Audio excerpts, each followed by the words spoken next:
లేకుంటే ఒక తెల్ల కాగితం మీద కలెక్టర్ గారికి లెటర్ రాసి ఇవ్వాలి. ఎలా రాయాలో నేను ఇక్కడ వీడియోలో చూపిస్తాను. మీకు సులువుగా ఉండాలని నేను ఈ లెటర్ రాసి వీడియోలో అప్లోడ్ చేయడం జరిగింది. ఇలా మీరు కూడా ఇందులో నేను చూపించిన విధంగా మీరు కూడా రాసి సబ్మిట్ చేయొచ్చు. ఇలా టాపిక్లోకి వెళ్తే, కొత్త రేషన్ కార్డు దరఖాస్తు. గౌరవనీయులైన జిల్లా కలెక్టర్ గారికి నమస్కరించి వ్రాయినది. విషయం: కొత్త రేషన్ కార్డు గురించి మనవి.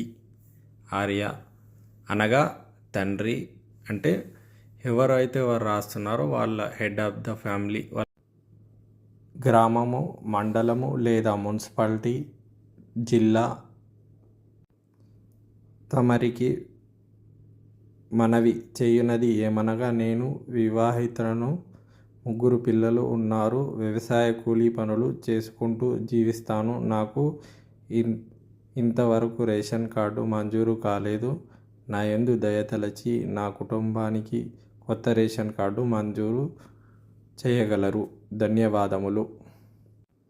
పూర్తి సమాచారం: కుటుంబ పెద్ద ఆధార్ కార్డు, కుటుంబ సభ్యుల వివరాలు, ఆధార్ కార్డు నెంబర్స్, కులము బీసీఆ, ఓసీఆ, ఎస్టీఆ, ఎస్సీఆ, హిందూ ఆర్ ముస్లిం అని రాయాలి. పూర్తి చిరునామా, మండలము, గ్రామము, జిల్లా, పిన్ కోడ్, మీ ప్రజెంట్ ఎక్కడ ఉంటున్నారో ఆ అడ్రస్ పూర్తిగా రాయాలి. ఇట్లు దరఖాస్తుదారుని పేరు, ఫోన్ నెంబరు, దరఖాస్తుదారుని సంతకము.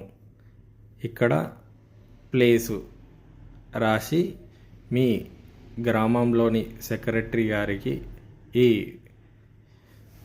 ఈ లెటర్ను మీ ఆధార్ కార్డులతో జతపరిచి, ఫోటోలను జతపరిచి వారికి ఇస్తే మీకు నెక్స్ట్ విడతలో మీకు కొత్త రేషన్ కార్డును మంజూరు చేస్తారు.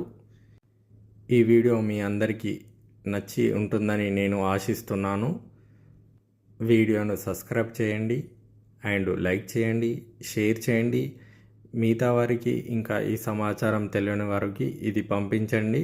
వాళ్ళకు కూడా సులభంగా రాసి వాళ్ళు కూడా సబ్మిట్ చేయడానికి వీలుంటుంది. ధన్యవాదములు. Please subscribe.